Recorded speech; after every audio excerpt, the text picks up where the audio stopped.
In the occupied West Bank, a Palestinian man has been killed after Israeli settlers allegedly torched his home in the middle of the night.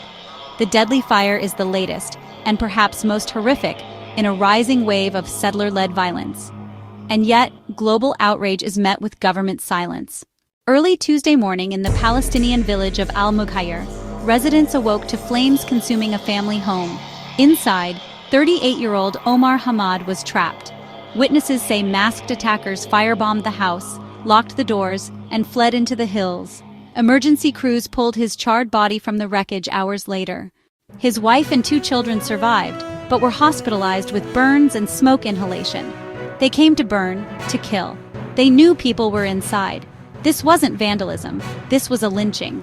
Local security officials and eyewitnesses say the attackers were part of a known settler group operating out of an illegal outpost nearby, one of dozens that have expanded rapidly over the past year, often under military protection. Although no arrests have been made, Palestinian officials say surveillance footage and forensic evidence point to organized settler terror. We're not talking about fringe extremists. We're talking about settlers emboldened by policy and protected by silence. This isn't an isolated incident. In the past 3 months alone, there have been more than 140 settler attacks against Palestinians and their property, including mosques, olive groves, schools, and homes. UN agencies and human rights groups have issued repeated warnings about unchecked settler violence, particularly in Area C, where Israeli forces maintain full control. But even as these attacks escalate, Israeli authorities rarely prosecute settlers. According to Israeli human rights group Yesh Din, over 90% of complaints filed by Palestinians are closed without indictment.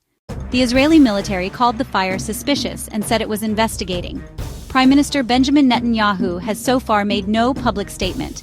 Meanwhile, far-right Israeli ministers, including National Security Minister Itamar Ben-Gvir, have previously defended settler actions, calling them a natural response to terrorism. This silence, or outright justification, is drawing sharp international condemnation.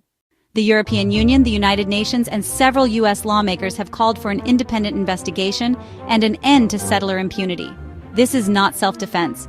This is ethnic cleansing by arson. If we don't act now, the West Bank will burn. Still, the Biden administration has stopped short of applying pressure, avoiding sanctions or leverage that could rein in Israel's far-right coalition. This latest killing underscores a deeper reality. In the occupied territories, violence doesn't always wear a uniform. Sometimes it wears settler clothes, carries torches, and walks away free. As Israeli settlements expand and Palestinian land continues to shrink, the prospects for peace are buried beneath rubble and ash. Omar Hamad didn't die in crossfire. He died in a targeted, calculated arson attack. And until world leaders do more than condemn, until accountability has teeth, the flames will keep rising.